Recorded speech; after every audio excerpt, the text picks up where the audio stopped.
자, 그러면 일단은 우리 이봉우 연구원과 얘기 나누는 와중에 전문가와 코로나 확진 상황에 대해서 좀 더 살펴볼까 합니다.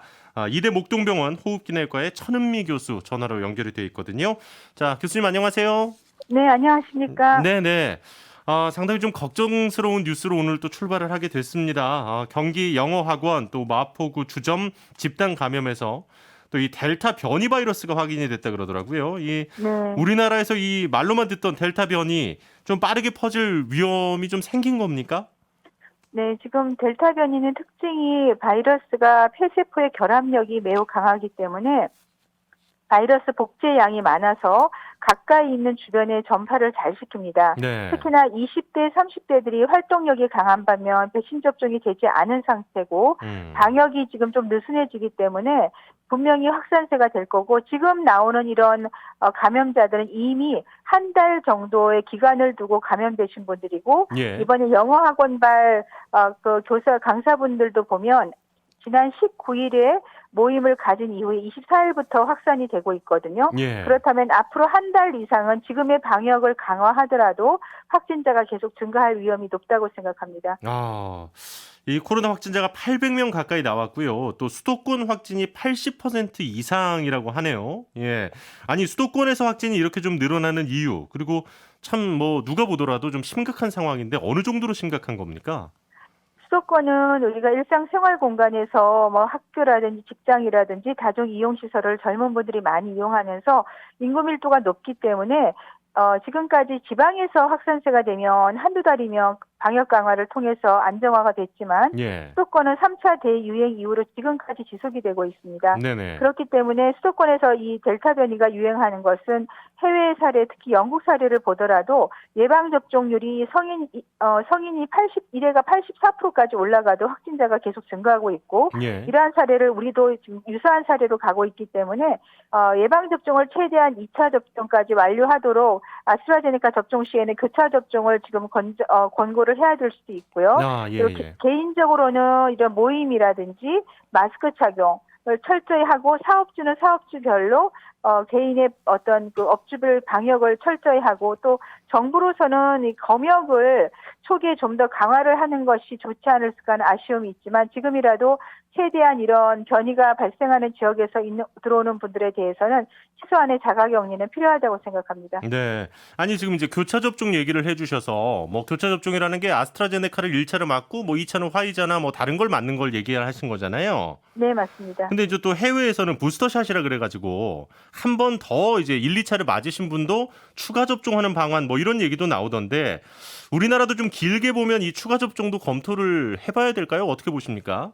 네, 이제 추가 접종이 지금 당장 필요한 분들은 이제 장기 이식을 하거나 면역 억제를 사용하는 분들은 2차 접종까지 완료하더라도 화이자 백신의 경우에도 한 40%밖에 항체가 형성이 안 되는 걸로 되어 있습니다. 네네. 이러한 경우에 두 달 후에 3차 부스터샷을 할 경우에는 항체 형성률이 100배 가까이 올라가기 때문에 이런 오. 분들에 대해서는 부스터샷이 필요하지만 최근의 연구에 의하면 mRNA 백신을 접종한 경우에는 우리가 그 면역을 기억하는 임파구가 있습니다. 네네. 그런 임파구 자체가 우리가 2차 접종 후에 12주가 지나도 계속 활성화가 되기 때문에 장기 기억이 형성이 돼서 아마도 올해는 부스터샷은 필요 없을 것 같고요. 음. 내년 이후에 이러한 연구 결과를 통해서 항체 형성이 언제 떨어지는지를 보고 부스터샷을 결정하는 것이 좋을 것 같습니다. 네, 그러니까 아주 지금 뭐 면역 체계가 약해지신 위급한 분들을 제외하고는 당장 급한 건 아니다. 이렇게 또 이해를 할 수가 있을 것 같네요.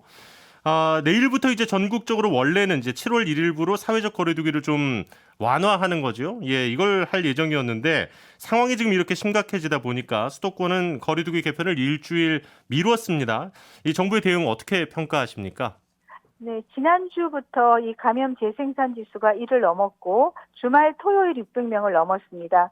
그리고 집단 감염이 젊은 층을 중심으로 발생을 했기 때문에 네. 이미 지난 주말이 저는 고비였다고 생각을 하고요. 음. 좀 아쉬운 점은 지난 주말부터 정부가 조금 방역에 거리두기 완화를 연장을 한 달 정도 유예 기간을 두게 되었으면 좋았을 텐데 왜냐하면 오늘 갑자기 발표를 하셨기 때문에 네네. 지난 주말에 자영업자들 입장에서는 여러 가지 인력이나 그런 재원을 준비를 많이 하셨을 텐데 음. 당분간 또 사용을 할 수 없게 되면 손실도 크고 또 기대했던 국민들 일부분에서도 또 아마 실망감이 있으실 겁니다. 네네네. 앞으로는 지금까지의 방역의 과학적 그런 근거를 기초를 해서 좀 더 선제적으로 방역의 어떤 거리두기 완화나 강화를 결정하는 것이 필요할 것 같습니다.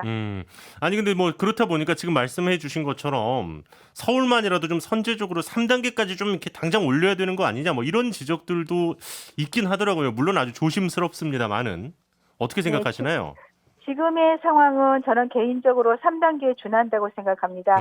말씀드린 대로 지금 나오는 확진자 수는 거의 한 달 전부터 이 감염이 전파된 사례이기 때문에 앞으로 한 달 이상의 방역 강화를 하지 않고 지금의 상태를 유지한다면 확산세는 증가될 수밖에 없고 네. 또 여름이 되면서 젊은 층들의 휴가와 학생들이 학원을 많이 이용하기 때문에 이런 10대, 20대를 통한 집단 감염이 델타 변이와 같이 함께 확산세가 전 수도권으로 퍼질 수가 있고 확진자가 늘게 되면 아무리 백신 접종을 하신 어르신들이라도 감염이 돼서 그중에는 중증자가 나올 수 있습니다. 네. 그렇기 때문에 지금이라도 정부 당국이 확진자 상태를 잘 파악을 해서 3단계라도 짧게라도 필요하다면 격상을 빨리 하는 것이 필요하다고 생각합니다. 알겠습니다.